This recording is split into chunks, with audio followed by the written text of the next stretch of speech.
Kate, welcome to the Data Leadership Wisdom and Insights series. For all those out there, my name is Samir Sharma and I host this monthly webcast. My special guest today is Kate Strachnyi. Kate, I hope I've pronounced your name correctly. You actually did, yes, thank you. Oh, I did? Oh, good. I'm so pleased. I was very worried about that. Kate, welcome to the show, and it's a really, a real pleasure to have you on the show today. What I'd like to do is, the format is such that we will wax lyrically for about 20-25 minutes, and then what I'll do is I'll open it up to the floor, and you'll get some live questions, I'm hoping. So much. What I'm going to do is I'm going to ask you to give me a helicopter view of Kate, your role, and who you are. Sure. So I work for Deloitte, and I'm a data visualization specialist there, focused on executive and management reporting. Fun. I do a lot of things on social media, mostly LinkedIn, and now branching out a little bit to Instagram because there's a fun data community there too. I think most of what I do, the writing, the books, or hosting my Humans of Data Science YouTube channel, or any other projects that I get myself involved with, really boils down to interacting with the individuals that are a part of the data science community and just trying my best to help everyone along their journey. Great. Listen, I'm just going to jump straight into it. You've written a number of books. One is Journey to Data Scientist. What was your motivation for writing the book? That actually started out with an interest for myself to learn more about the data science space, and I thought, what better way to learn more about it than by actually talking to people from, different industries, different backgrounds, different levels. And as I started having these conversations, people were so friendly and they were so generous with their time and really willing to have great discussions that I started, with their permission, of course, recording these conversations. And then after 20 or close to 30 of them, I decided, maybe somebody else would be interested in learning more about what it's like to become a data scientist. So I put that into a book, and that kind of started a book career where now, as you could see, I'm working, I've also written the Disruptors, the Data Science Leaders, which is slightly different because I focus more on 10 specific individuals. They're the leaders in the data science space, and it has more of a biography kind of about each individual, along with an hour of Q&A session, details put into that book. And then a few new books that I'm working on for the rest of the year. I don't know where you find the time, but we'll get to that later. In that book, Your Journey to Data Science, obviously, you were looking at, at data science itself, how to become one. What are some of the things that you learned from that for yourself, and perhaps for some of the aspiring data scientists on the call, or those data analysts or data engineers? What is it that makes the heart beat for a data scientist? Yeah, the one I really learned from speaking to all these people is that there is no one way to get there. It's not like becoming a doctor in a specific field, where you have to do X, Y, Z, and then do, work a little bit in the hospital, and then you become a doctor. It seems like people have come from so many different paths. I mean, there was a musician, I think there was an artist, a history major, different backgrounds, that they all end up in a very similar position, but they had very different routes to get there. Now, the one thing that stood out as kind of similar across everybody is they all mention the fact that you need to be curious, right, and passionate about the case. Because if you're not curious about the problem that you're trying to solve with data, then you're going to stop at, your first answer. You're not going to continue questioning it. You won't be an effective data scientist.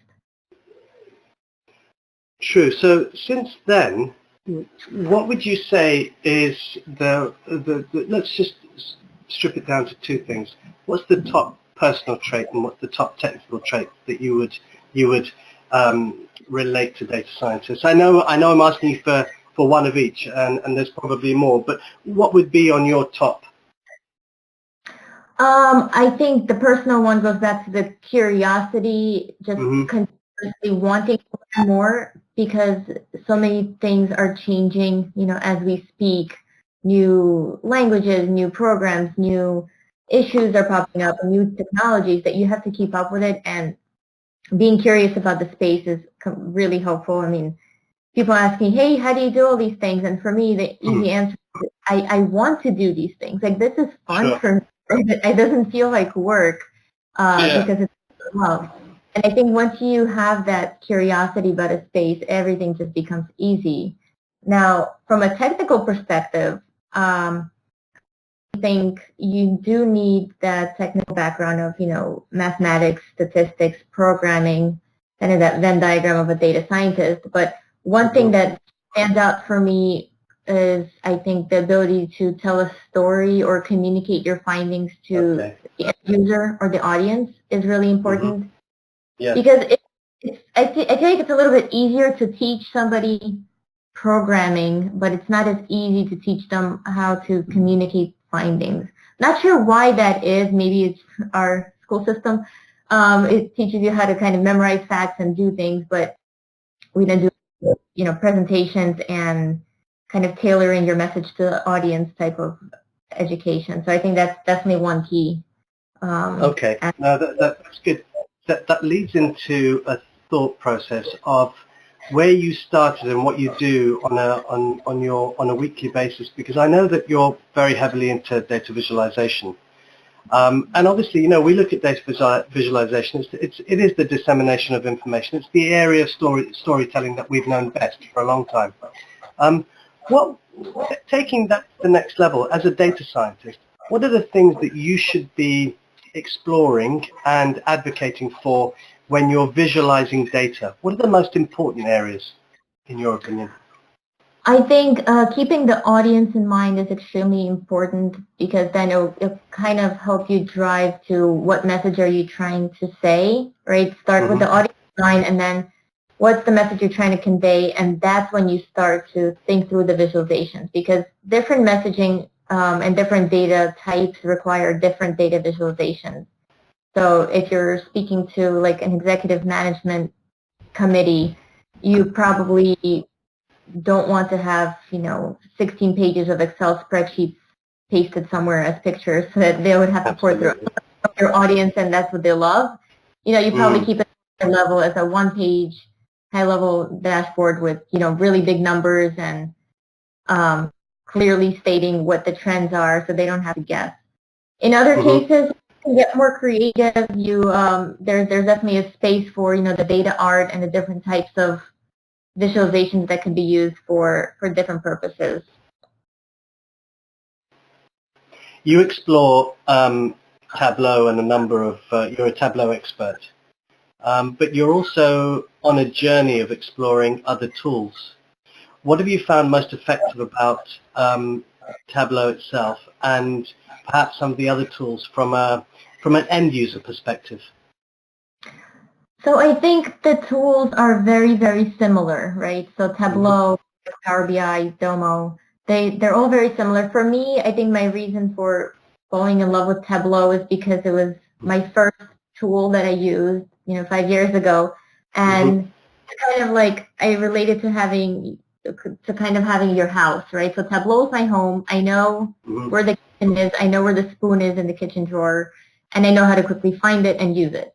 And tools where I haven't necessarily spent some time, that's more like a guest house where I go and I'm like, okay, where was it again? I know they have a kitchen, I know there's a spoon, but where do I find it? And how do I use it effectively? So I think all the tools are very similar. There hasn't been something that, one tool can do really well that the other tool just can't. Simply my personal.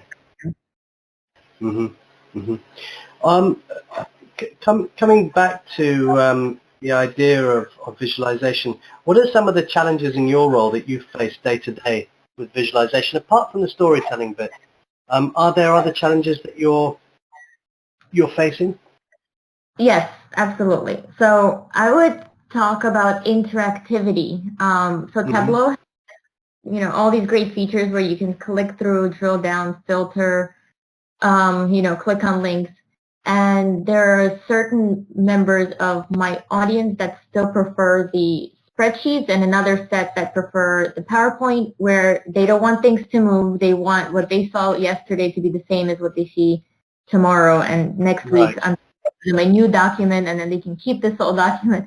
So I think it's a little bit of a culture shift and an education and adjustment for some individuals that I'm having to kind of overcome, because I know this interactivity can help, because there are people who would like to drill down and it gives them that great feature. So it's really a balance for me of trying to create visualizations that could be saved as a PowerPoint and we actually do that, and also provide some interactivity for those that prefer it. So it's that balance. Okay, so I mean, it's the case that I mean, you mentioned earlier, when you've got different types of audiences, you need to ensure that their different types of needs are met throughout that process. When you start to design dashboards, what's your process? It really depends on the dashboard. So I have a set of dashboards that I create for work, like financial reporting and operations type dashboards.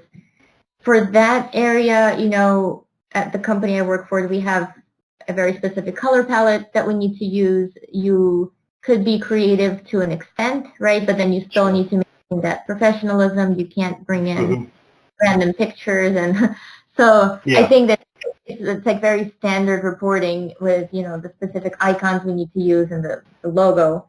So I think where I get my creative outlet from is through the Makeover Monday, that weekly project that I love participating in, because you get to work with different data and you have free reign to do anything you want with that data, and that's where you can pull in the pictures or the new data art type creative charts. So it varies for me in my two worlds. Okay. In part from your interviews with a lot of the people that you've written books on, and in particular the data science leaders, the disruptors, what were some of the things that went off in the ideas that went off in your head about where data is going and what we need to think about around data and AI, machine learning and IoT and all those different kinds of new disruptive areas that are fast approaching? I guess the one thing that quickly comes to mind is my conversation with Natalie Evans-Harris. So her story was focused on data ethics and how she tried to make sure that everybody around her is data literate and is aware of how their data is being used. And I think that that's really inspired me to think differently about all of kind of quickly moving technological advances that we're facing right now, and really thinking about, how does grandma really understand what's happening with her data, or do the kids really understand what, when they're trading their privacy and they're being tracked on their location just so they can catch a Pokemon or something. I think it set off a light bulb in my head where I think we need to be more responsible in spreading awareness and educating those around us that don't necessarily understand how their data is being used, and for companies, being more aware of how are they collecting that data and how they're using that data and how they might potentially be harming, a group of individuals without even thinking about it. Yeah, that's a good point, because the ethical foundations are pretty shaky at the moment. I would over in Europe we've got the GDPR, General Data Protection Regulations. Something similar is stirring in the US. But this thing about ethics, how is that being influenced by these people? Where should that start? Who should be driving that? So we actually spoke about that as well, because the question is who's responsible? Is it we as the people? Is it the government? Is it business? And it has to be kind of a mix, right? So the government, I guess, would put out the regulations that would control the company's use of data. GDPR, for example. Yes. And California has actually implemented something similar as well. But then we as a people have to just stop being lazy and actually, control of her data, because Yeah. when you accept an app, without reading the implications of what you're giving away, because you just really need that Angry Birds app or whatever, you can't control yourself. I think it's a three-part approach, but everyone has to take part in it. No, I totally agree with that. Talking about this, you mentioned literacy. Now, data literacy is obviously a huge, huge area at the moment. There's a lot going on. There's a lot of chat about it on LinkedIn and so on. You also mentioned that perhaps it's the education system that doesn't really provide us with the foundations for this. But it was recently, there was a survey out by Click and Jordan Morrow, who mentioned that 70 to 80% of people in organizations are data illiterate. How do you combat that in your day-to-day job? Yeah, Jordan Morrow, I met up with him when he was in New York, I think a month or two ago. I interviewed him for Humans of Data Science, and we actually spoke about that Click report and the fact that, some of the more higher executives were, I think, even less data literate than the other members in the organization, which was even more dangerous. Now, to answer the question, in my organization, I don't think that's as much of a problem because of the type of organization. They're thought leaders in the data and analytics space, and they're really focused. Sure. Obviously, not everyone in the organization will understand some of the data components, and I think it is a problem. I think it is an educational problem, and how we go about fixing that is, I don't have a great answer for that. I mean, I'm starting with the kids. So I'm actually co-authoring that book on data literacy for kids with Jordan Morrow, because I know he's really passionate about it, and he's got like 5 kids too. That's great. Oh, what are the foundations then? What do you think are the foundations for data literacy? Because it's such an important subject at the moment. And we are day to day, client to client. I see a lot of this where, systems have been designed, dashboards have been built, but many people aren't using them. Maybe it's just a lazy aspect of, defaulting to Excel, and, what I know. What do you think are those foundations that really need to inspire those people to use data in a different way? Yeah, I think if we talk about actually having people to go and click a link and go to a dashboard, it might be an intimidation factor, not necessarily, maybe they just don't know, and people don't like doing things that they don't know, right? The first time you did something, you probably weren't excited, but the second or third time you kind of got the hang of it, and now you're more confident, and you're going there all the time because it's easier. In terms of how we get people there, I think, again, goes back to the education, and maybe have a couple of sessions with individuals that you're trying to educate and just teach them even the basics of charts, right? It surprises me, but probably shouldn't, that a lot of people don't know the basic, statistics, or even just some of the basic, like, percentage mathematics. It's scary, but it's true. Or how to read things in the newspaper, right? It's so easy to mislead people with using statistics. So it definitely goes back to that education. And when I was talking to Natalie as part of that Disruptors book interview, how do we do this? How do we educate these people? And her suggestion was, meet people where they are, right? So if you're targeting maybe some of the older or some of the kids, individuals, you can go to your local libraries, right, and hold sessions there. But a person, will make a difference, right? But we need more data literacy champions out there that have made this part of their passion to educate others that that want to share that knowledge. Sure. And your book, Data Literacy for Kids, when is that planned to come out then? 2019. All of those are. All right, but it's in process. Yes, all 3 are in process. Good. Kristen. So I'm partnering up to make things go faster. Faster. No, I'm surprised. And that actually comes on to my next question. You know, you have a lot going on, just from your profile and your day job, and you've got a family. What's your typical day like? That's a great question. I was just outlining my day yesterday. I feel that little bit of overwhelm due to the fact that I signed myself up for things. So I will share my day to day. Okay.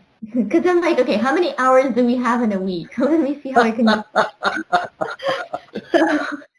So 9 a.m. to 6 p.m. is Deloitte. But the fact that I work from home helps me because that saves me like 2 hours of commute time a day. Of course. Yeah. And, getting yourself ready, I can work in my pajamas, nobody cares. But I wake up at 5 a.m. So 5 a.m. to 7 a.m. kids are sleeping. So that basically gives me 10 hours a week for special projects. So Dedicated Weekly, Humans of Data Science, other course development, talking to people. So that's, that's a good 10 hours a week that people can use, 5 to 7. Can use, absolutely, yeah. Yeah.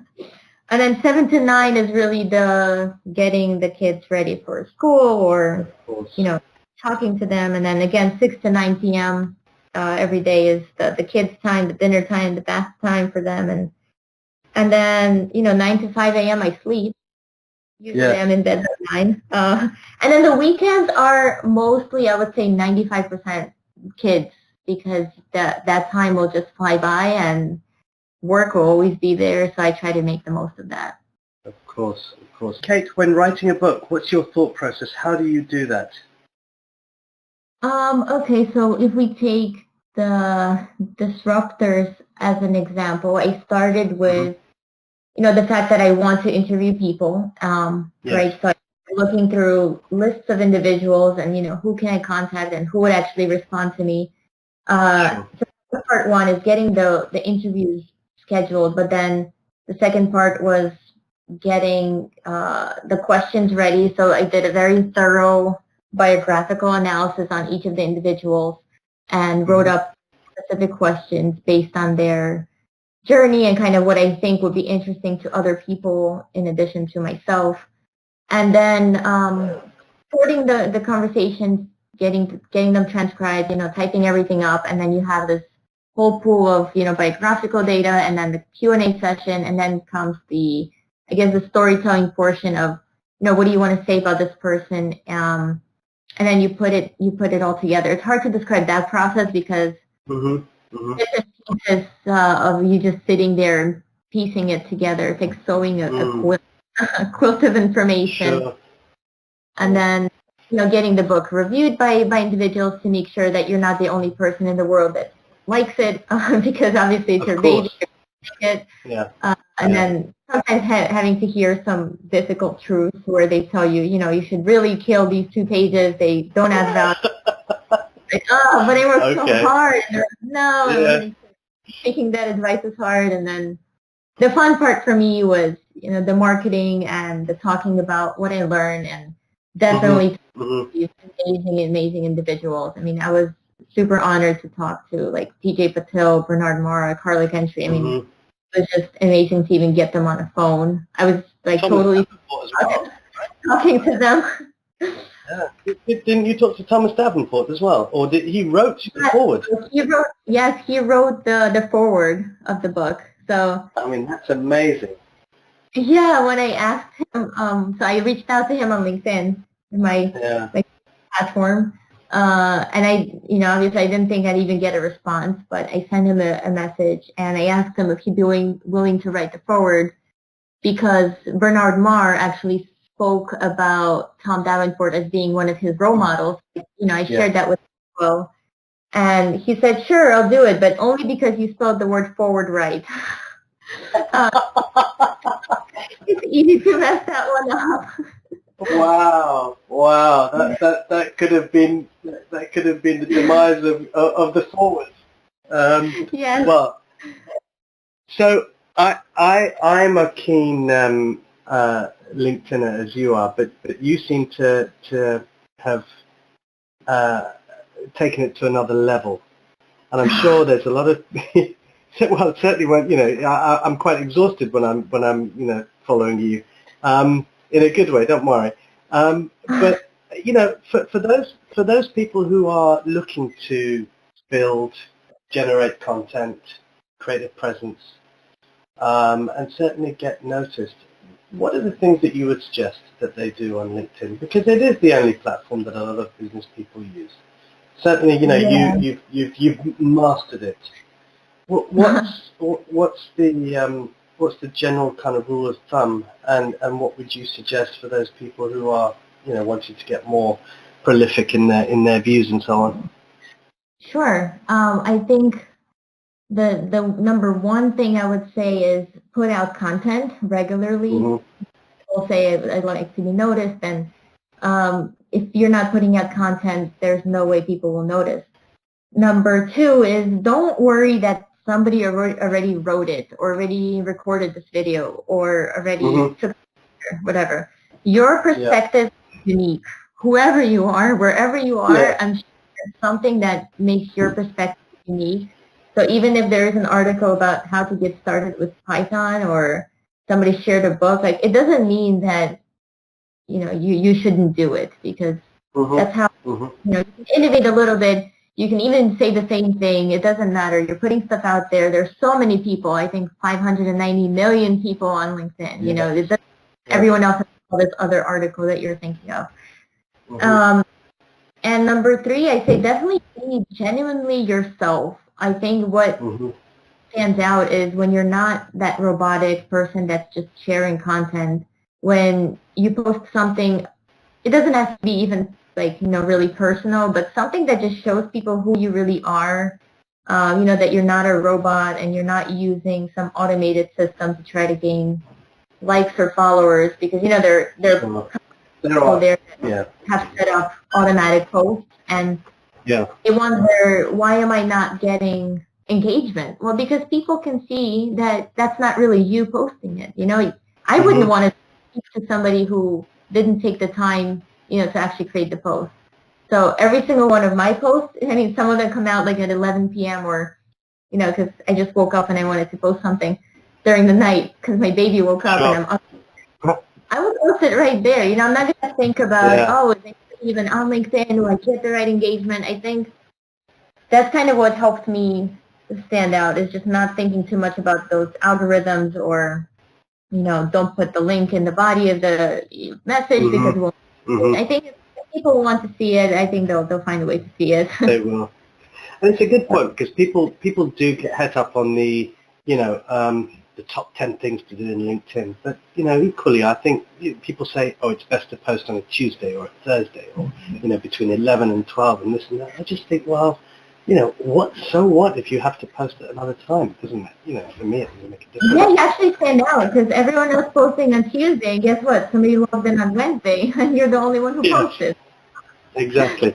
So I've noticed the general movement while you're still doing Datacated and Humans of Data Science, but it's now becoming more about Kate. It's becoming more about the marathons, the running. And that's the shift I've seen recently in your posts, and obviously that sounds very much like you're going on the personal vein. You want people to know, as you said. Did you consciously make that effort? Did somebody say something to you, or was it just a general, I need to be more personable? No. Actually, the reason that started was in all of 2018, I didn't run much in the beginning, right? And then in May, I'm just going to run a lot.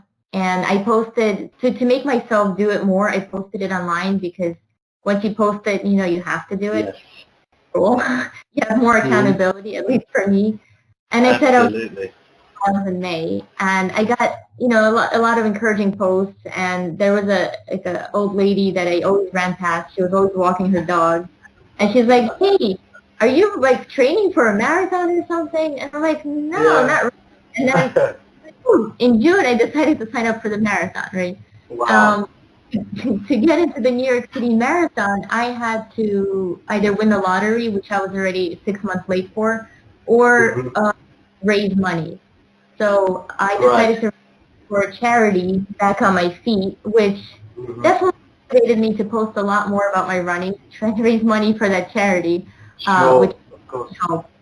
So that's kind of what kicked off my post about running. And then I just made a bunch of more running friends, and now we're running 1,000 miles for the year of 2019. So that's why I've been posting more. Nobody asked me to post things. It was just it was an interesting view from me, and basically how I saw that the trend from from when I don't know how and when I connected with you, but the trend of you becoming more personable, which is interesting for me because I'm obviously I'm posting a lot of content and so on, but it does. It moves the situation into a slightly more into a different dialogue. And I have one last question for you, but equally, there aren't any questions coming from the audience. So my final question for you is, why elephants? I have no idea. I always love them. And as I look around my office right now, I mean, I probably have close to 100 elephants. I mean, some of the statues... Oh, wow. No, not real elephants, just to clarify. No, I know, not real ones. Don't worry, I knew that. It would be quite cramped in there. That would be amazing. Okay, so I have a personal dream that one day I will save a baby elephant burning building, and then I'll get to wash it. It's totally weird. Came out of nowhere. Because people know I love elephants. Even my kids, my 2-year-old knows, oh, Mom, look, an elephant picture. I'm like, thanks. Everyone's been given everything to do with elephants, wooden ones, glass ones. So now I actually stopped buying them because now I have so many that I don't want anymore. You've got so many, exactly. Yeah. And now you will be known as the elephant woman who's going to get lots and lots more elephants, no doubt. Oh, goodness. Yes. I think they're just cute and they're just so cuddly and sweet, I have a question from Franklin. Hi, Samir. Kate, one question. Why visualization tools used by mathematicians and operations research practitioners, e.g. MATLAB, are not the same as tools used by data scientists? Is it because of the type of data or just historical reasons? Interesting question. Very interesting question, yeah.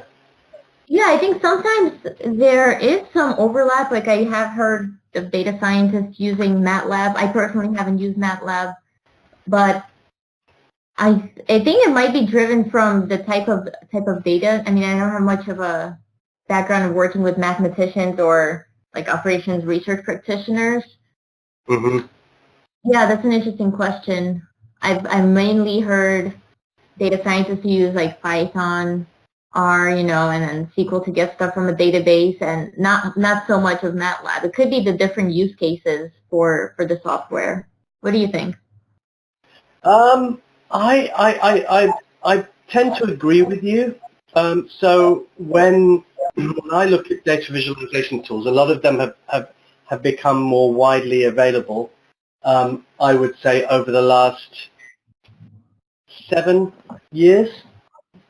If you look back at the history of data visualization and so on, it's been pretty poor before that.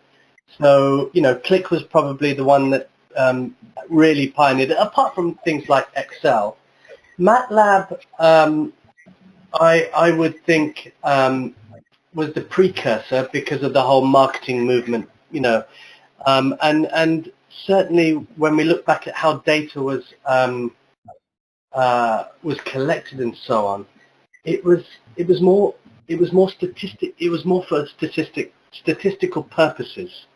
So visualization tools weren't really available. MATLAB was probably used more for the marketing environment, mathematical based teams, and more so I would say MATLAB actually was probably more motivated towards data science than it is towards visualization tools, if I think back to it, because you've got a lot of different types of statistical methods in MATLAB than you would have in visualization tools.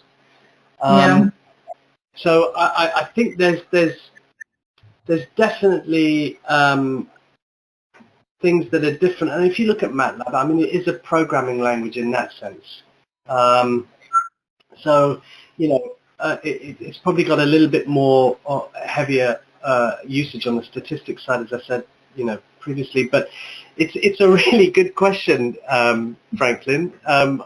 We probably haven't done you justice in terms for in terms of an answer. I think it's thrown me actually. So you got me there. But no, good question. There is Chooks048 said, Samir, let Kate know that I can bet her book, Data Literacy for Kids, will benefit a lot more adults than kids at this stage. That was a good comment. And Yolanda has basically stated, think MATLAB may have to do maybe mainly used in academia as opposed to industry. So that's also a good point about MATLAB. So I think on that note, I am going to say thank you very much, Kate, for your time, and it's been an absolute pleasure to speak to you. And as always, you know, this is the first time I've actually spoken to you in person. Well, actually second, because we did speak previously, but it's been an absolute pleasure. Thank you so much for giving me your time, and I wish you all the best of luck for your new books, and I look forward to reading more on LinkedIn and your posts. But thank you very much, and thank you to everybody who joined us today and asked questions. Great. Thank you so much for having me on here, Samir. It's an absolute pleasure. Have a great day.